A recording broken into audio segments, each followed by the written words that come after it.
आज हम पढ़ेंगे अम्ल एवं क्षारक परस्पर किस प्रकार से अभिक्रियाएं करते हैं। जैसे कि यहाँ दिखाया गया है, एक परख नली में लगभग 2 ml सोडियम हाइड्रोक्साइड का घोल लीजिए एवं उसमें 2 बूंदें फिनोल्फ्थलीन विलयन की डालिए। विलयन का रंग कैसा हो जाता है? इस विलयन में एक बूंद एक एक करके तनु हाइड्रोक्लोरिक अम्ल मिलाते हैं। क्या यह अभिक्रिया मिश्रण के रंग में कोई परिवर्तन आता है? अम्ल मिलाने के साथ फिनोल्फ्थलीन का रंग क्यों बदल जाता है? अब उपयुक्त मिश्रण में सोडियम हाइड्रोक्साइड की कुछ बूंदें मिलाते हैं। क्या फिनोल्फ्थलीन पुनः गुलाबी रंग का हो जाता है?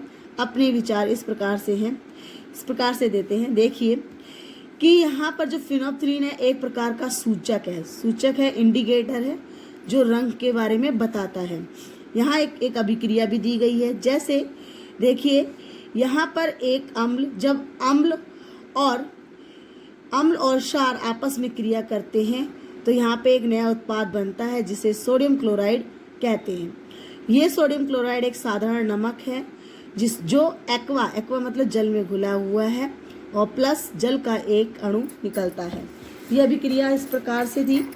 देखिए सोडियम हाइड्रोक्साइड NaOH एक्वा, ये क्या है? एक क्षार है और जब इस क्षार की क्रिया हाइड्रोक्लोरिक अम्ल जो भी ये भी एक्वा है इसके साथ क्रिया करते हैं तो देखिए ये सोडियम किसके साथ क्रिया करेगा?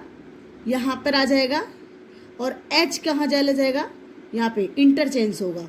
इंटरचेंज कैसे? जैसे सोडियम ने क्लोरीन के साथ क्रिया करेगा प्लस ये हाइड्रोक्साइड और ये हाइड्रोनियम आयन आपस में जुड़कर H2O अणु बनाते हैं। ये लिक्विड फॉर्म में होता है और जबकि ये साधारण नमक होता है और ये नमक भी एक्वा जल में घुला हुआ होता है।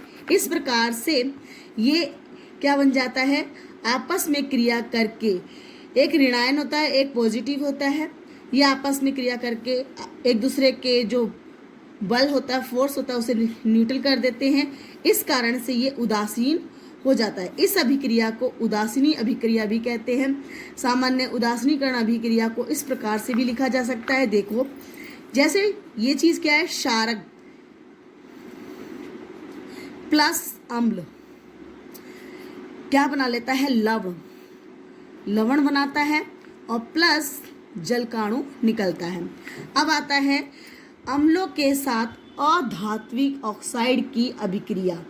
अम्ल धातु के साथ क्रिया करके ऑक्साइड बनाता है। जैसे बीकर में कॉपर ऑक्साइड की अल्प मात्रा लीजिए एवं हिलाते हुए उसमें धीरे धीरे तनु हाइड्रोक्लोरिक अम्ल मिलाते हैं। विलयन में रंग का परिवर्तन होता है, कॉपर ऑक्साइड बनता है। यहाँ देखिए कॉपर ऑक्साइड का क्या हुआ? इस प्रकार से देखिए यहाँ पे एक अभिक्रिया भी दी गई है। ये क्या चीज़ है? धातु ऑक्साइड है। धातु ऑक्साइड जब अम्ल के साथ क्रिया करती है तो ये क्या बनाती है? लवण बनाती है और लवण के साथ क्या बनता है? जल बनता है। उपयुक्त अभिक्रिया में समीकरण लिखने के संतुलित की जा सकती है। क्षार एवं धात्विक अभिक्रियाओं के समान अधात्विक ऑक्साइड अम्ल के साथ भी क्रिया करके लवण बनाता है। ये अधात्विक ऑक्साइड की क्षारीय ऑक्साइड भी कहा जाता है। यहाँ पे क्वेश्चन बनता है कि क्षारीय ऑक्साइड किसे कहा जाता है? इस प्रकार से ये ऑक्साइड धातु क्षार के साथ क्रिया करके ऑक्साइड बनाती है। आगे देखो, अब आता है कि सभी अम्ल जितने भी अम्ल होते हैं वो क्षार के साथ इनकी क्या सामान्यताएं होती हैं। यहाँ देखो एक प्रैक्टिकल है। यहाँ देखिए जैसे एक ये प्रैक्टिकल दिखाया गया यहाँ पे, ये क्या है? एक बीकर है। इस बीकर के अंदर यहाँ इसने क्या लिया? रबड़ का कॉर्क लगाया गया है। इस कॉर्क को एक तनु अम्ल विलयन में डाला गया है। इसी कॉर्क के ऊपर 2 कील लगाई गई हैं जिसका कनेक्शन 6 वोल्टेज की बैटरी से जोड़ा गया है और इसके श्रेणी क्रम में ही एक बल्ब, उसी के साथ एक कुंजी जोड़ी गई है और इसका संबंध कील के दूसरे सिरे से किया गया है। जब इसमें 6 वोल्ट की बैटरी को जोड़ा जाता है तो धारा यहाँ पर प्लस से माइनस की ओर बहना शुरू हो जाती है। धारा हमेशा प्लस से माइनस की ओर होती है। जब इसमें हम कुंजी लगाते हैं तब ये परिपथ खुला परिपथ ना होकर बंद परिपथ हो जाता है और धारा बहना शुरू हो जाती है। जब कुंजी नहीं लगाएंगे तो ये परिपथ क्या होता है, बंद परिपथ होता है, खुला परिपथ होता है। तो इस समय जब हमने कुंजी लगाई तो बल्ब चालू हो जाता है, 6 वोल्ट की बैटरी कनेक्ट हो जाती है। इस प्रकार से क्या होता है, धारा हमेशा प्लस की ओर, प्लस से माइनस की ओर होती है। और हाँ, ये बैटरी क्यों कही गई है, जब यहाँ पर 2 सेल, एक सेल है तो उसे सेल कहा जाता है। जब सेलों की संख्या एक या एक से अधिक होती है तो हम उसे क्या कहते हैं, बैटरी कहते हैं। यहाँ देखिए, ये प्रैक्टिकल इस प्रकार है जैसा कि आपको समझाया गया है कि यहाँ देखो, अम्ल की स्थिति में जब धारा बहती है तो अम्ल क्या होता है, उस स्थिति में बल्ब जलने लगता है। परंतु आप यह देखेंगे कि ग्लूकोज का फॉर्मूला क्या था, C6H12O6 होता है एवं अल्कोहल OH का विलयन विद्युत का चालन नहीं करता।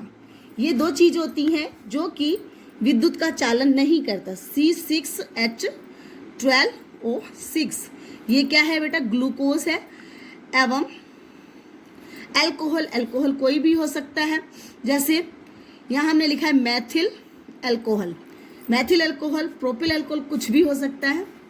तो ये जो चीजें होती है, अल्कोहल और ये ग्लूकोज, इलेक्ट्रिसिटी, विद्युत का चलन नहीं करते।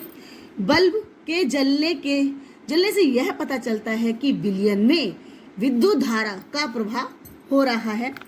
अम्लीय विलयन में विद्युत धारा का प्रवाह अम्ल की उपस्थिति नहीं, आयनों के द्वारा होता है। इसमें जो धारा बहती है, अम्ल में पाए जाने वाले पॉजिटिव एंड नेगेटिव आयनों के कारण ही इसमें धारा बहती है।